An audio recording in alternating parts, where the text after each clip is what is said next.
Hola, soy Mónica Gaspio. Nuestro programa va a investigar y profundizar en la mente y el corazón humanos. Vivimos en un mundo muy conflictivo, hermoso, pero conflictivo. Por eso necesitamos utilizar todas las herramientas que tengamos a nuestro alcance para evolucionar y mejorar nuestro vínculo, no solo con el planeta, sino con nosotros mismos. Hoy vamos a hablar con el doctor Claudio Naranjo, un hombre de conocimiento. Él nos va a abrir un panorama universal acerca del ocaso del patriarcado. Su currículum es el siguiente.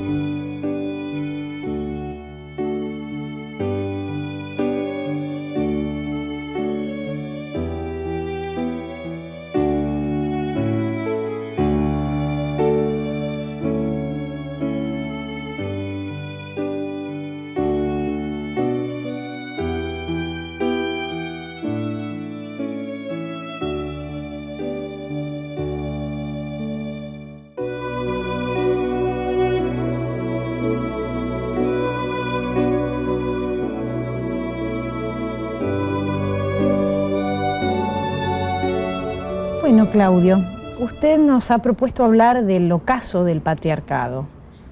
¿Qué nos quiere decir con esa expresión?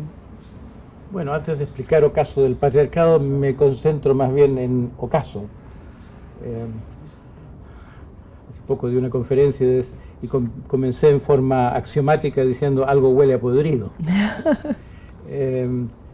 Ya a comienzos del siglo XIX, no, del siglo XX, Spengler escribió un libro que se llamó Decadencia de Occidente, y en esa época todo el mundo creía en la evolución, tenía una visión darwiniana de la historia, todo es progreso y el futuro será mejor. Y yo diría que esa visión ahora se ha generalizado mucho. Hace poco apareció una obra de un historiador francés, Barsoun, y es la historia del Renacimiento hasta acá, hasta nuestros días, y lo llama Del alba a la decadencia. No parece tan revolucionario como cuando Spengler escribió Decadencia de Occidente. Y a mí en mi propia vida me ha tocado asistir en una escala más microscópica a un gran contraste entre los años 60 en que llegué a California, cuando California era la meca de la nueva era, como se llamaba, o la revolución de la conciencia, y parecía que se estuviera al borde de un mundo mucho mejor. Y diría que eso fue un veranito de San Juan, fue un momento asoleado de la historia, y con los 80 la curva de la historia entró en otro valle y todo el mundo se da cuenta de la enorme problemática en que estamos sumidos. Yo diría que el punto de vista mío es diferente solamente en el aspecto de que lo que otra gente considera que está en crisis es algo más pequeño. La crisis de la era industrial, la crisis del mundo tecnológico, la crisis del capitalismo, en fin. Y todo eso es cierto, pero yo pienso que la crisis real es de algo mucho más antiguo. Es la civilización misma que entra en crisis. Una forma de vivir que nos ha acompañado casi desde siempre. Ahora, ¿esa no es una visión un poco pesimista? Yo diría que pensar que la civilización se acabe sería muy optimista, pero entiendo que la pregunta, eso de que si no es pesimista, pensar tan en grande, que se acabe una cosa tan arraigada, puede entrañar la idea de que las cosas no están tan mal. Y yo creo que tal vez estén peor que nunca, y objetivamente. Por ejemplo, uno de los pensadores actuales que me ha llamado la atención, un hombre que se llama David Korten en Estados Unidos, que escribió un libro con el interesante título del El mundo postempresarial.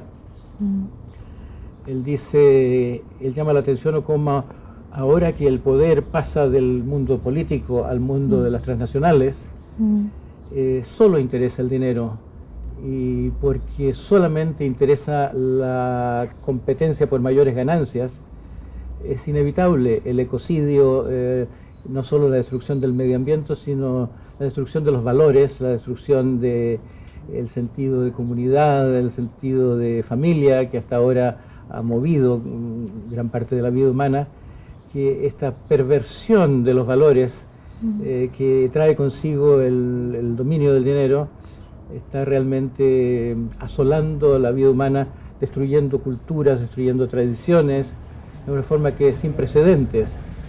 Y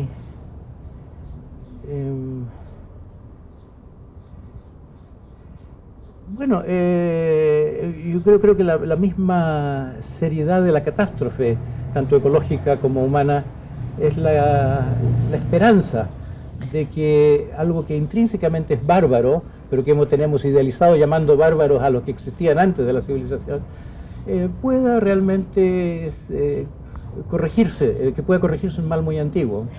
Claro, porque históricamente ha habido muchos movimientos libertarios, digamos, y ¿cómo puede ser que estemos en este estado de cosas, ¿no? Tan a pesar terrible. Del heroísmo, a pesar de la visión, de la sabiduría de tanta gente, de tantas batallas desde la Revolución Francesa, la liberación de las colonias, etc. Exacto. Estamos en las mismas. Y yo creo que es porque no se ha atacado al mal, porque es como si se estuviera hundiendo un barco y solamente se están parchando los hoyos por dentro entre el agua. Que cuando se dice el problema es la violencia, que cuando se dice el problema es la injusticia o la sobrepoblación del mundo que hace que sean tan visibles los problemas de antes, que todos estos son síntomas, que no es el macro problema, que hoy en día hay una problemática en que cada cosa está relacionada con otra, no se puede corregir una sola sin agravar otra. Y aunque esa visión ya es más o menos aceptada, el Club de Roma ha hecho mucha conciencia, ha llamado mucho la atención sobre la unidad de la problemática, la necesidad de un enfoque multidisciplinario, pero no se ha llegado a identificar el macro problema, la raíz de todo este mal. Y yo tengo una visión personal, y es eso lo que quiero decir con el patriarcado. Yo creo que la esencia de la civilización es el régimen patriarcal de la mente humana y de la estructura de la familia, que se generaliza en la sociedad, de modo que el dominio del macho de nuestra especie trae consigo el militarismo, trae consigo la esclavitud que comienza con el origen del patriarcado en la Edad del Bronce, y después se perpetúa en forma de injusticias variadas a través de la historia. Bueno, habría mucho que hablar de patriarcado. Claro, porque el patriarcado entonces ha estado, digamos, tiene muchísimo que ver en toda esta deformación social, ¿no es cierto? Había una época en que se decía el hombre es así, la especie humana no es pacífica, ¿no? Sí. Las guerras nos han acompañado de siempre porque el ser humano es así. Fue un historiador suizo, Bachofen, contemporáneo de Nietzsche y colega de él en la Universidad de Basilea, a fines del siglo XIX, quien primero formuló la hipótesis del matriarcado por documentos históricos como los escritos de Heródoto, que hablaba de las costumbres de muchos pueblos antiguos. Y eso dio gran impulso a muchas cosas. En realidad la antropología casi surgió del estímulo de Bachofen, de la idea de comprobar que existen pueblos matriarcales. La antropología después se desinteresó en el tema porque lo que se encontró no eran exactamente pueblos matriarcales en el sentido de que dominen las mujeres en vez de dominar los hombres. No se encontraron tiranías femeninas. No es parte del mundo femenino, no es parte del carácter femenino dominar de esa manera. El poder femenino se expresa a través de lo que hoy en día se está llamando matrístico, más que matriarcal. No es el gobierno de la mujer, sino que dominio de los valores femeninos, y eso tiene que ver más bien con los lazos interpersonales, con el espíritu tribal. Hoy en día el mundo jerárquico, de arriba abajo, un mando de arriba abajo, ese es el mundo patriarcal. Claro. El mundo matriarcal es el mundo de, exagerando se diría, tiranía de grupo. El comunismo primitivo, que como Engels lo llamaba, es eso, es el dominio del grupo sobre el individuo en vez de ser el dominio del experto. Más horizontal, de alguna manera. Ajá.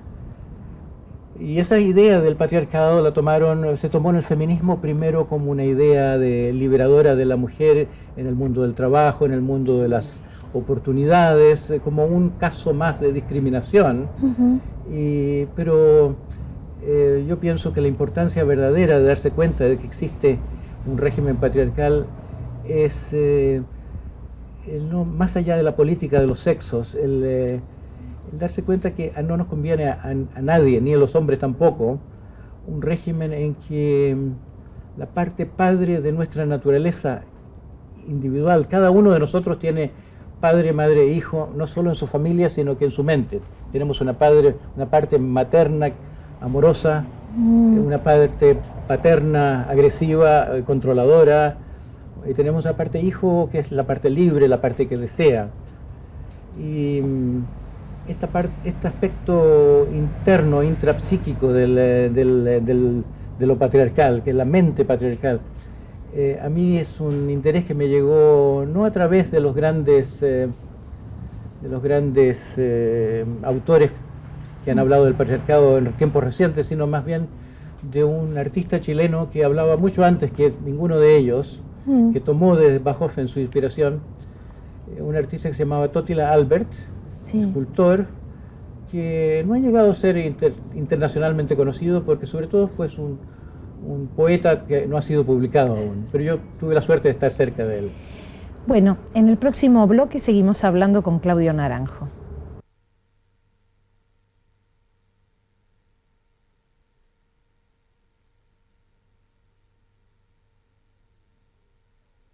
Usted nos estaba hablando de Totila Albert.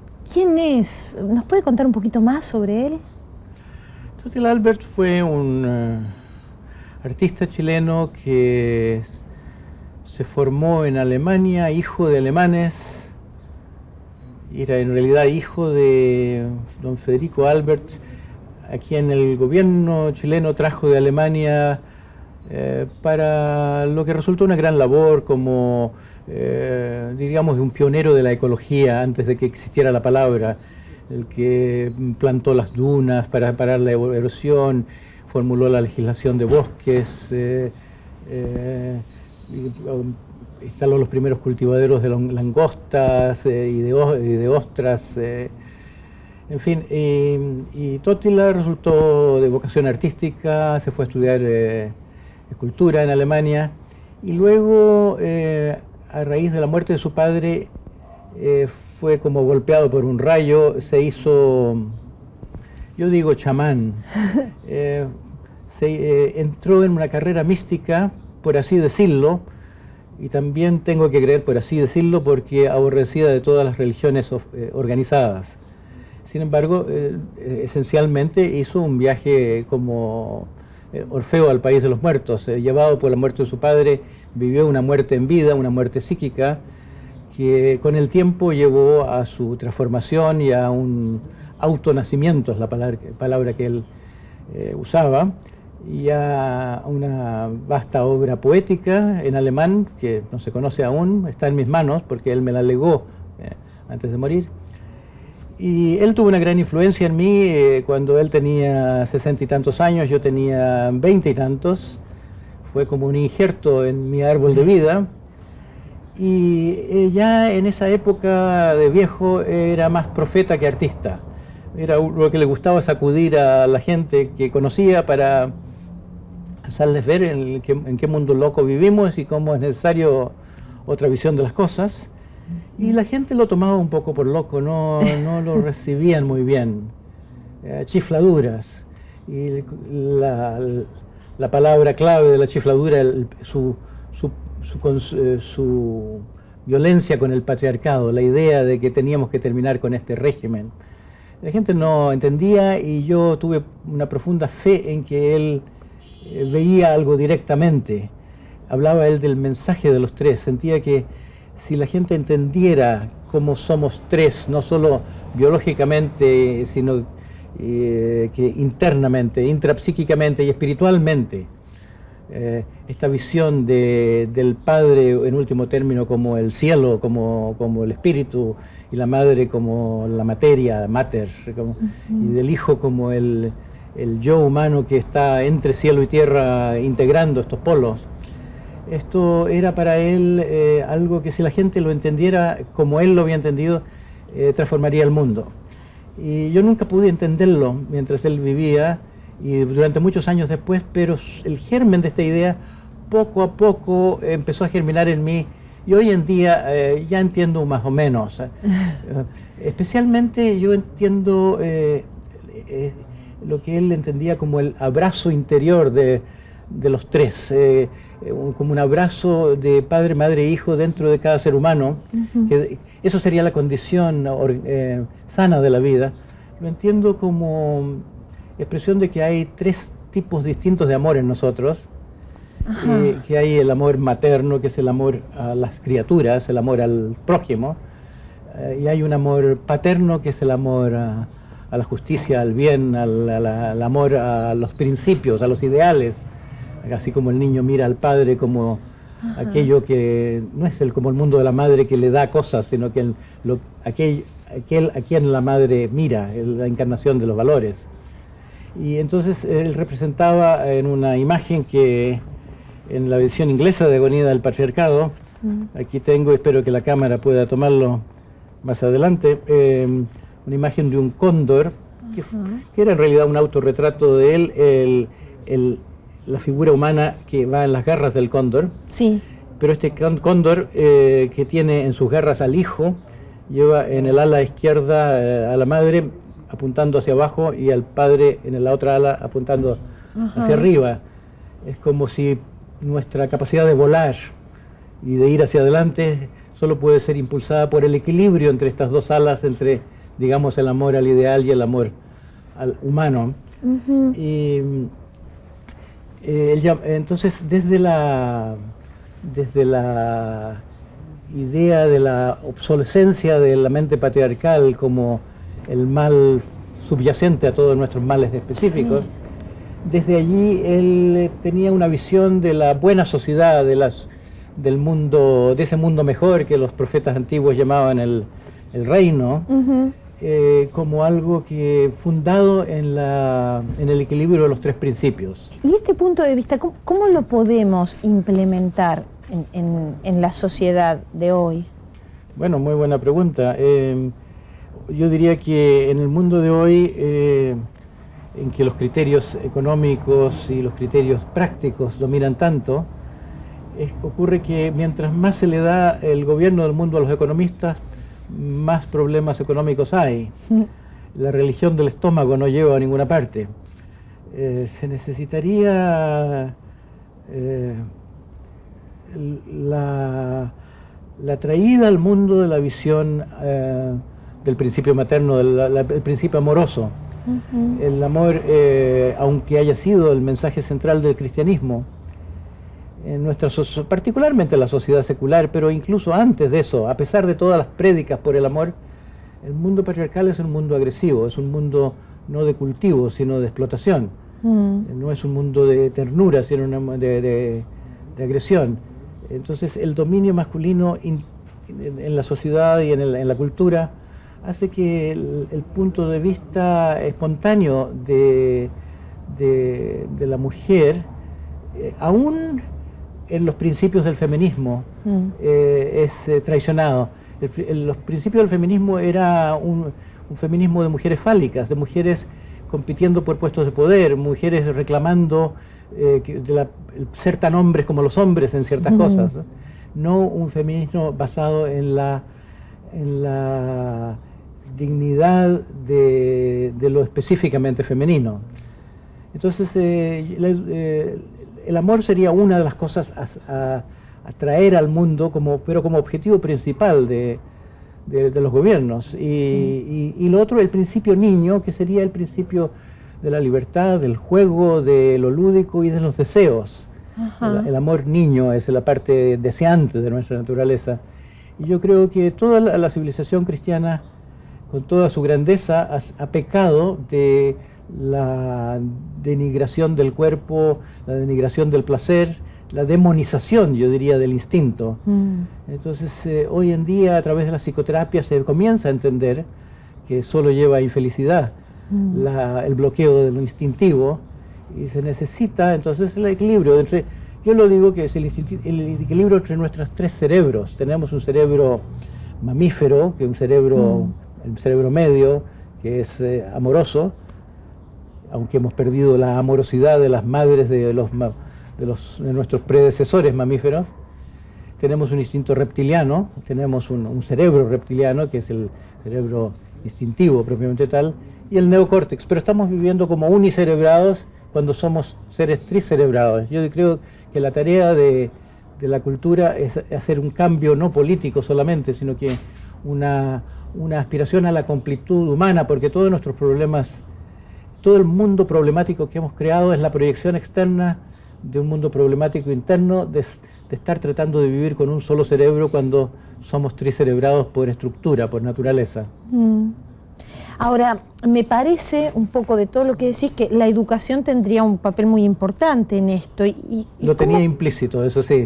Porque... Claro, yo no veo otra manera, porque el camino individual es muy difícil. La psicoterapia es como un querer ir contra la corriente, o las vías espirituales son un querer remontarse contra la corriente, deshacer el mal interno a un costo muy elevado, y no somos tan plásticos como los niños. Pero si la educación realmente se ocupara de eso que la palabra misma entraña, educar, es sacarle de dentro, y desde luego debía ocuparse predominantemente del desarrollo humano. Yo creo que la educación no solo traiciona el desarrollo humano, sino que lo bloquea, le quita tiempo a la persona, le quita energías de la persona para su desarrollo personal, ocupándolo supuestamente en cosas que le van a servir para entrar en el mercado del trabajo. En la práctica la educación es para pasar exámenes, para tener un ticket para el mercado de trabajo. Así que yo creo que es una tragedia muy grande la educación, pero al mismo tiempo, si hubiera una revolución educacional, si hubiera una transformación radical de la educación, eso sí que podría responder a que tengamos seres tricerebrados, a que tengamos seres amorosos y seres espontáneos y no solo seres pensantes. Y yo creo que mágicamente se arreglaría el mundo en el momento que hubiera seres humanos completos, seres humanos sanos. Y como dice el Evangelio, si te ocupas del reino de los cielos, todo lo demás se te da por añadidura. Así que la cosa es, en realidad, cómo pueden los educadores cumplir con una tarea tan distinta a lo que saben. Porque los educadores en general trabajan con un solo cerebro, digamos, esta cosa del conocimiento que vos muy bien decías, ¿no? ¿Cómo es posible trabajar sobre ellos? Bueno, yo pienso que lo mejor de mi vida hasta ahora, lo mejor que tengo que ofrecer, me siento como un árbol que acaba de madurar su fruto. Yo creo tener algo que es un sistema para reeducar educadores.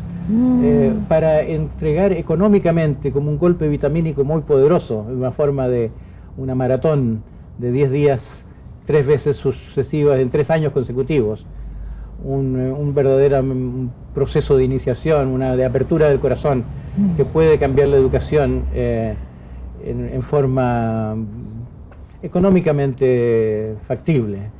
Y eso, y los nuevos chamanes, en el sentido amplio de la palabra, la gente que se ha ocupado de su transformación, son un recurso que puede hacer posible con la inteligencia necesaria, ese cambio educacional que yo creo es el mejor puente hacia un futuro mejor. Bueno, muchas gracias, Claudio. Realmente es toda una propuesta y todo un desafío.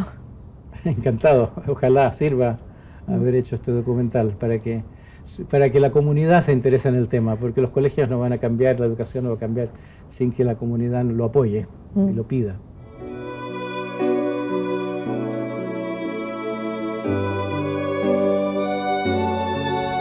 Este es el enfoque claro y profundo del doctor Claudio Naranjo acerca del mundo en el que vivimos hoy y que inexorablemente tiende a cambiar.